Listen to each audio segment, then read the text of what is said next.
மகாபாரத காலத்தில் கர்ணன் ஒரு மிகப்பெரிய தான வீரராக அறியப்பட்டான். ஒரு நாள் அவன் பகல் நேரத்தில் சூரியனுக்கு பூஜை செய்து முடித்தவுடன் ஒரு ஏழை பிராமணர் அவனிடம் வந்து, மகானுபாவா, எனக்கு பொன்னும் விரதப் பொருட்களும் தேவை, தயவு செய்து எனக்கு உதவுங்கள் என்று கேட்டான். கர்ணன் உடனே தனது அரண்மனைக்கு சென்று தேவையான பொருட்களை கொண்டு வர நினைத்தான்.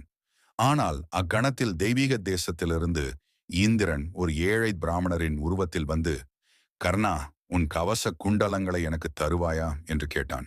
கர்ணன் யாரிடமும் உதவி கேட்பதில்லை, உதவியை மறுப்பதுமில்லை. அவன் யாராக இருந்தாலும், எந்த நிலையிலும் இருந்தாலும் அவர் கேட்டதை கொடுக்க தயாராக இருந்தான். கவச குண்டலங்கள் அவனுக்கு இறைவனால் வழங்கப்பட்ட பாதுகாப்பு. ஆனால் தர்மத்தின் மீது கொண்ட மரியாதையால் அவனது உடல் ஒருங்கிணைந்த அதிசய கவசத்தை கிழித்து அந்த பிராமணருக்கு கொடுத்தான். இதை கண்ட தெய்வங்கள் கூட அதிர்ச்சி அடைந்தன. இந்திரன் மிகவும் நெகிழ்ச்சியுற்று, கர்ணா, நீ போலத்தான் உண்மையான தான வீரர். நான் உன்னிடம் இதை மோசமாக வாங்கிவிட்டேன். ஆனால் உனக்கு உதவியாக இந்த சக்தி வாய்ந்த சக்தி அஸ்திரத்தை அளிக்கிறேன் என்று வஜ்ராயுதத்தை அளித்தான்.